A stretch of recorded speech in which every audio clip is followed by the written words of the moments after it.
go through fairly quickly and block out areas. That I think can be done fairly quickly, but I think it needs to be done to establish a scientific basis for determining where the potential EDPA zones may lie. So ground truthing, that's a term I actually hate. Field verification, I always hated that word. The field verification, somebody can sometimes just drive a car by, take a look down and make a decision. Maybe you knock on the door, go, I take a look and make a decision. Maybe it's a bit more formal if it really is a large area that somehow needs protection. So having said that, I think the criterion for establishing what is needed on these things in terms of buffers and the like, the buffers are too vague. It really is hard for anybody to make a decision. It leaves the decision making in the hands of what is right now the current staffing regime, one person who now becomes the eco-czar at that particular person's sentiments, because there doesn't seem to be any protocols, any definable and defensible protocols as to how these decisions are being made. So I would support the EDPA being retained and temporarily just applying it to the subdivision developments and taking out the single-family housing until the EDPA atlas can be generated correctly. And it really shouldn't take an awful long time to do that if it becomes a separate project. And actually funding it out to somebody who's familiar with doing these kinds of things is probably a better use of corporate, town corporate resources than tasking staff with even more work that they've already got. And the atlas obviously should be removed from its application for now and updated. I said that before. I believe there should be an independent scientific committee to assess the science of the EDPA, which is more the formalization of protocols, like where are the real sensitive areas, or where can these be applied, do we have these, and then help flag some of the information on the map. Voluntary stewardship.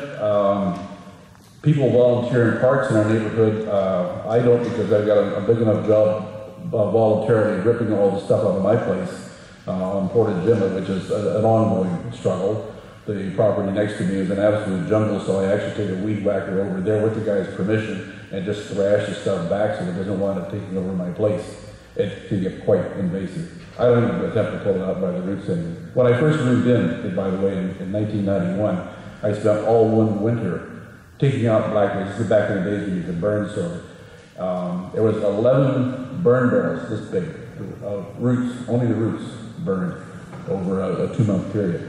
That's just the crowns for just the foreshore area, which is about 1/10 of the property. Macho man.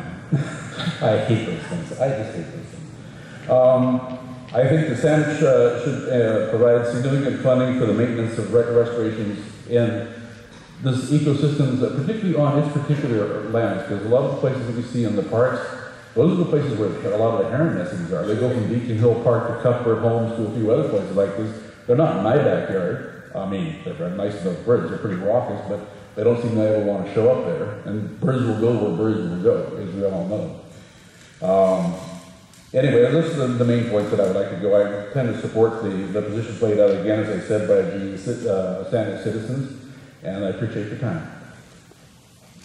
Thank you. Speaker number 44, please. Good evening, Mayor and Council. My name is Peter Hudden, 3515 James Heights. I appreciate this opportunity. Both EDPA owner, volunteer in parks. I've been very much involved with SAFE, the Standard Action for the Environment. It's been a very interesting prospect to be involved with a number of people, very diverse group. In a way, that experience was rather like the experience of being here this evening and indeed in previous town halls, where we as a community come together and we learn from each other. It was a really interesting process. I learned a lot. I changed my opinion on so many aspects of what I thought should apply for EDPA. So I commend you for actually doing this. We are bringing community forward to talk about a very important issue, so that is much appreciated. I'm so impressed with all of what we've heard tonight. People talk with passion, with experience, with great insight. So I think we are richer as a community for this. I want to turn really to the future. Really the immediate future is where do we go with this? And I've got a couple of suggestions for you.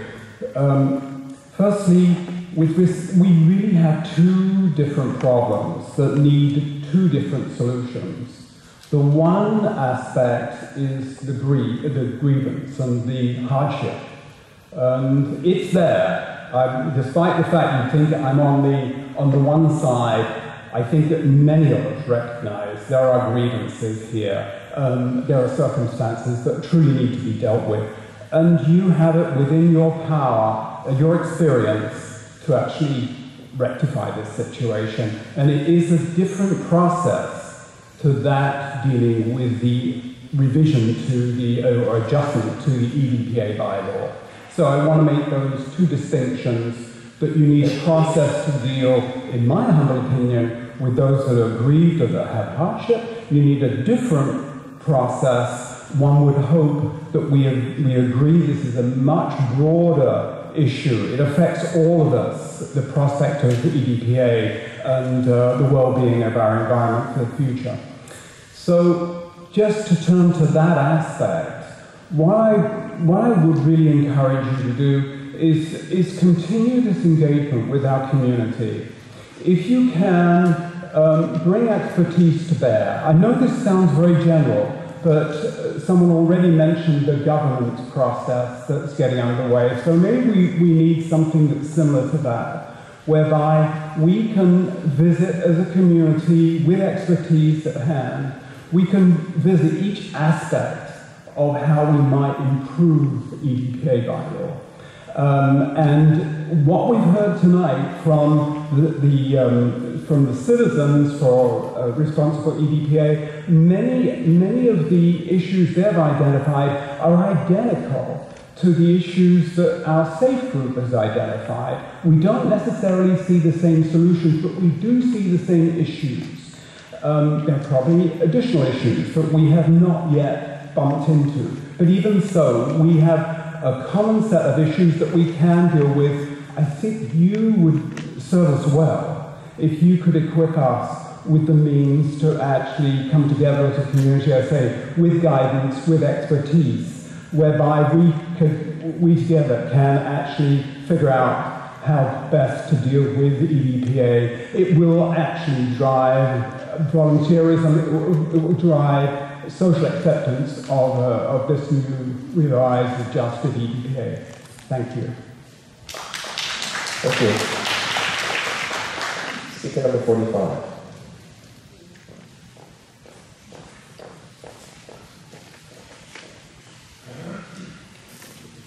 Good evening, Mayor, Council, staff. My name is Karen Harper. I live at 3430 Bonheur. And I'm here tonight to speak to the material that you have in front of you for the decision that you have to make. And it is with, and I must admit that when I first read this paper, I was very upset because as a retired senior vice president who amongst the 6 departments that reported to me had communications and policy, I find this to be not well written. I find it to have a tone. I find it not to be independent in its thinking. Then I tried to calm myself down and decide where was it going, and in the end it's recommending option 2, which, although I actually believe in the repeal of it, I can live with option 2, as long as that means under option 2 all single-family zone properties are exempted for the time being. And if that doesn't happen, then the corollary must be that anyone in this EDPA must never be charged for the biologist reports they have to put together in order to request an exemption. That is fundamentally unfair, given what we know about the bad mapping that's gone into this process. I also think that another reason that all the single-family zone properties should be exempted, quite frankly, is I go to a lot of council meetings, as many of you know. I cannot imagine the number of council meetings you are going to have to listen to the requests for exemptions. And no one, especially you, shouldn't want to have to go through that process. I also would say that in terms of exempting all these single zone property, family zone properties, one of the things in the paper that I found particularly perturbing was the comment that people who were exempted would quickly rush to strip their private properties of anything that might be at least bit EDPA-like. And I think that that is particularly insulting to the ratepayers, to the taxpayers, to the residents of this community, all of whom do care about the environment and who care about their own properties, which are in fact improved by having the best environment that they possibly can. The other thing that I wanted to comment on is the process to date, and in particular the feedback form that is referenced in this paper. And my mother is in the EDPA, and so I got a chance to see this form. And I have to tell you, when I saw this form that was mailed out to the residents, I was shocked to see it. Absolutely shocked. It was not designed to get any kind of balanced feedback at all. It was basically, how much do you like it? How much more do you like it? Is there anything more we could do to make it better? There was no opportunity in it, unless you really worked at it, because it wasn't the way it was designed, to provide any criticism, constructive or otherwise, about your opinions of the EDPA. And so many were, in fact, not sent back. There were presumably 2,000 sent out, and there were certainly not 2,000 sent back. Many were not sent back. I know of a number that were not sent back, including my mother's, because they felt that the form was absolutely inappropriate and didn't allow them to give the feedback that they wanted to provide to you. So I don't think you should consider that at all when you're considering any of the decision-making that you do. Instead, what you should consider are the huge numbers of people who turned out to these meetings, including the first one in November in hideous weather, absolutely appalling weather, where it was standing room only and people were turned away. And the real message to you should be the fact that we are all turning out to these meetings time and time and time again. And to hang your hat on a legal analysis is a dangerous prospect for you as political animals. And certainly, as a Saanich resident, I don't want to see any money being spent for litigation with our citizens over the EDPA. Fix the problem. So I encourage you, as Michael Ross suggested earlier in the evening, to do the moral thing, to do the right thing. You don't need more information, and you don't need any more delay. You need to help the people who've been speaking to you now for over a year. Go with option 2. See, even I can compromise. Go with option 2 and let all the single family zone properties out. In the meantime, the only people who would get caught up in it is if there's rezoning, and that's fair enough. Thank you. Thank you. Speaker number 46. Someone speaker number 46. Number 47. Number 47. Thank you.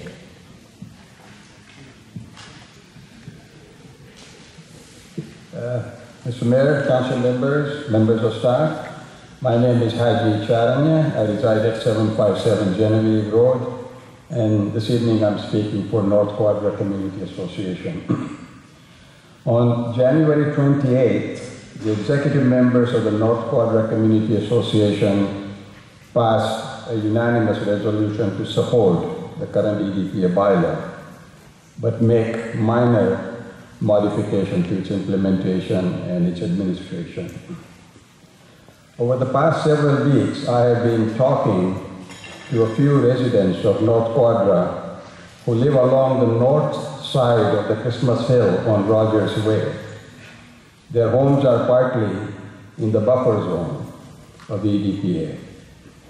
In last 2 or 3 months, 4 or 5 homes have been sold in that area, one as recently as on Friday, March 12th. At least 3 of those homes have been sold significantly higher than the assessed value, and in many cases, inflated prices they were asking, and they were above the asking prices. One of those residents told me that in extreme, he cannot even repaint his home because part of his home is in EDPA. I was surprised with that statement. And I told him that that is not true. That is not the intent of the EDPA. In fact, it's a complete misinformation. Our experience suggests, and we believe, there are no absolute property rights. All property rights are affected by the current and future legislation, bylaws, and regulations. We submit in that sense they are all punitive, and because they impose a restriction. In my last presentation at the town hall meeting on February 11th, I narrated two situations. One, the LR legislation some 40 years ago. We are still dealing with the exclusion from the LR. And the second, the Monster Home Task Force recommendations between about 20 years ago or so, resulting in amendments to the bylaws, which in fact made thousands of dwellings legally non-conforming. Board of Variance is still dealing with those applications based on the hardship. It is worthwhile to note here that recently Board of Variance has been getting applications arising out of EDPA, where the applicant is retaining existing foundation and or preserving gary oak trees and ecosystem. All those applications have received fair consideration and the variances have been granted. Of course, the Board of Variance can only deal with citing, height, and setbacks based on the hardship evidence presented by the applicants. Board of Variance is not mandated nor qualified to adjudicate EDPA bylaw. We are in full agreement that we need additional clarity and education. We also agree that the voluntary stewardship will help and enhance the ecosystem. But we believe these measures should be in addition to the EDPA bylaw. We do not see these measures as compelling reasons to repeal the EDPA bylaw. So where do we go from here? Here are the 5 recommendations from North Quadra Community Association, and we are not on either side. The intent and objective of EDPA bylaw of preserving environment ecosystem is sound. Number 2, it should be maintained. Number 2, all the current homes, accessory buildings, lawns, gardens, etc. should be grandfathered. The people should be able to enjoy their assets and they should be allowed to continue enjoying those assets. Number 3, in terms of administration, SANI should pay for the environmental assessment through in-house staff or consultants. Any dispute should be submitted to independent panel of experts. The mapping should be adjusted as we learn more through the environmental assessments, and EDPA bylaw can be reviewed periodically as we do many other bylaws. Education with respect to intent and objective, clarity with respect to definitions, and voluntary stewardship should be encouraged and rewarded. What we mean by rewarded? We mean consideration of granting site variances, offering bonus density, perhaps offer a reduction in property taxes and or development cost charges, if the new initiatives are presented depending upon the situation and quality and quantity of stewardship. We strongly urge Council to uphold EDPA bylaw and accept option 2 and all the recommendations in the planner's report. Thank you. Thank you. Speaker number 48.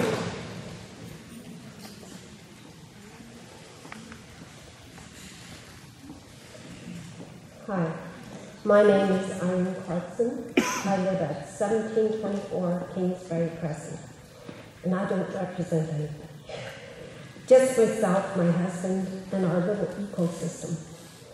I want to, Irene, can I ask you to move a little closer to the microphone? This one? A little more. This one. There we go. I'm so cold with coffee. Anyway, I want to share with you my thoughts My home is on Mount Tommy, and we've lived there for 27 years. And my home is blue. Gee, I didn't realize it was that important. Anyway, I wanted to say that we in our neighborhood take care of the mountain and we take care of our yards. You don't have to hit us on the head with a hammer, because we love it. The little girl down the street calls the mountain Mr. Tommy. She's 3 years old. She loves that mountain, and she's so big. We are good to our land, and the fact that when we got the letters, I felt demeaned. I live in this community, and I respect the council, but I felt like you were taking away part of who we are. The EDPA may be wonderful, I don't know, but I know that if you help us, we would do an even better job. You don't have to frighten us. You don't have to scare us with penalties. You can do like the CRD did with their water conservation workshop, really cool. We went to that and we got on board and reduced our water use. So we went to native plant workshops, and now I spend all my husband's extra money on Indian plum and all kinds of real cool things. We learn, we change, and the green movement in Victoria is huge. And you know why? It's because we love it here. You don't have to hurt us. You don't have to scare us. You don't have to be afraid of us, because we'll work with you. So if you could give us positive incentives, ways to get the plants more cheaply, that'd be handy if you've ever tried to do that. And when we make mistakes, to come with a positive, friendly attitude and share with us what we can do to make it better. And my worst neighbor is Mr. Tommy the park. He doesn't pull the weeds. He has way too many people cutting paths. There are no toilets. There are no signs. We have many new Canadians in our neighborhood, and they don't speak English. If you could see a way to help not only us, but our new Victorian residents to have information about how to care for our parks and our properties that is language and culture appropriate. If you could also work with UVic, because lots of students use Mount Tommy, they cut through, they like the park too. And so if you could work as a good neighbor and put the parks as part of the EDPA with us, or else give us a 15-meter buffer zone into the park so that our ecologically sensitive yards that we've spent lots of time and heart could also be protected. And I would invite you to come to my yard and see what we've done if you want. You may not think it's the greatest job, but it is. It's our own. And geez, isn't that funny?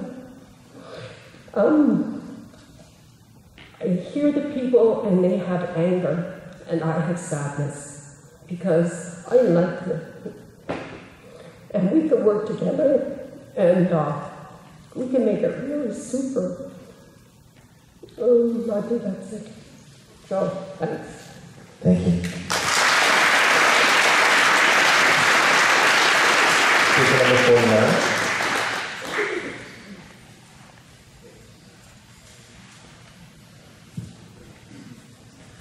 Good evening, Mr. Mayor, Council, staff, ladies and gentlemen. My name is Peter Foreman, and I live at 5351 Parker Avenue, and I've spoken at the town hall meetings before, but I realise that I failed to address the point of exactly why it is I'm so aggrieved by how this bylaw affects me. And I understand entirely all the people who are having problems with trying to make developments on their land. I'm not trying to redevelop my land. It's a 50-foot wide seafront lot, and there's no possibility of subdividing it. There's no place where a second dwelling could go in. I'm not going to demolish the house that I live in. And when the property is sold, the new owner may decide to keep the house or demolish it, but he can only build another similar kind of a house in the same place. So development is, in that sense, is not the issue. The issue is landscaping and gardening. So today I thought I'd better check to see exactly where the lines were on my property where the EDPA came into effect. So I pulled up the Saanich GIS and selected the EDPA layer and had a look. And I realized that what was being displayed was entirely amateurish. If I read the EDPA bylaw correctly, marine backshore is 15 meters as measured from the natural boundary, and natural boundary means the visible high water mark. So living by the sea, the high water is determined by the tides, and you can approach it two ways, but it really doesn't make any difference. You can use mean high water, or you can use high water. But since the seawall is almost vertical, they're in the same place. One's a little higher than the other one, but substantially they define the same line. Now, if you go back on the land side 15 meters from the visible high water mark, you should find a line which follows the shoreline, is parallel to the shore, and is 15 meters back. Well, I found that where I first measured it, the line on the GIS was 25 meters back, based on the scale on the GIS, and where the shoreline takes a sharp bend, the landward boundary of the EDPA just takes a big sweeping curve and incorporates a whole bunch of other land which is more than 15 meters from the shoreline.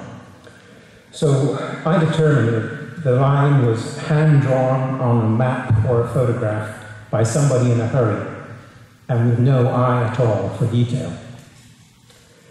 Now, the EDPA is supposed to be protecting an environmentally sensitive area, and this implies that there is something there which a knowledgeable person would say has some environmental or aesthetic value worthy of conservation.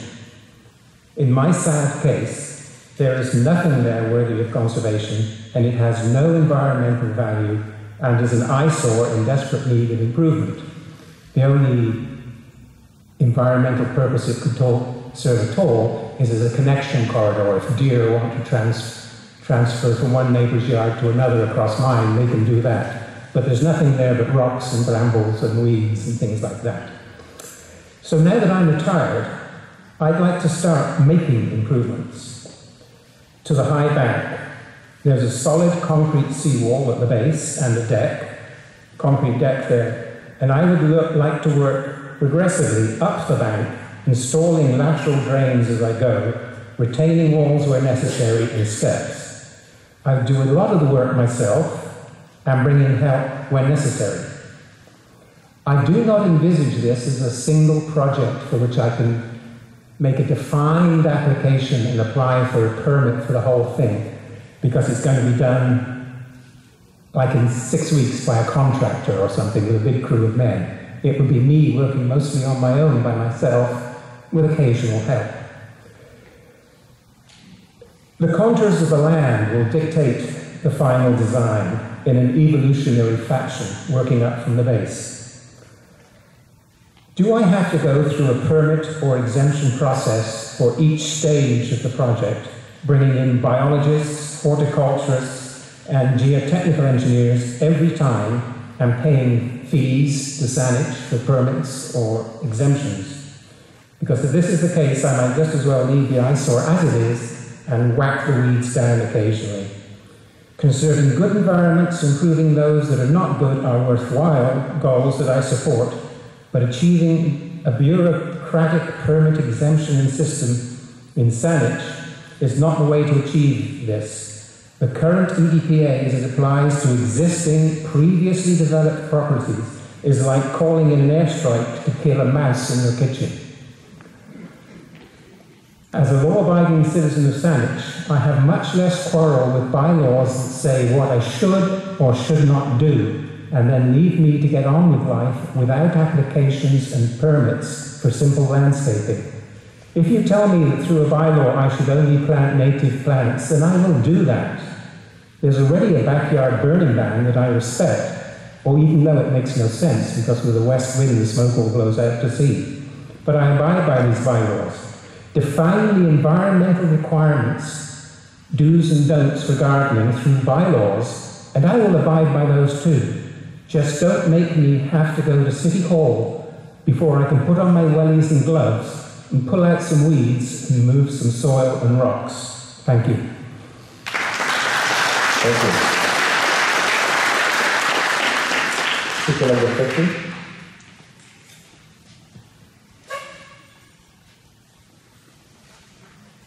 Speakers 51 to 60 come to the front. The numbers have thinned down a little bit. That'll help us move through the speakers. Good evening, Mayor Atwell and Council and staff. My name is Paul Bishop. I live at 3481 Doncaster Drive. I'm a member of the Pulling Together program and have worked in Cedar Hill Park for the past 10 years. When I started there, I wasn't part of the Pulling Together program, but I just wanted to do something in retirement. I'm a retired member of the Ministry of Force, and I have to say that while I live in Saanich, I never went to the website until I started working on the Pulling Together program, and somebody pointed out what you might find out on Saanich's website.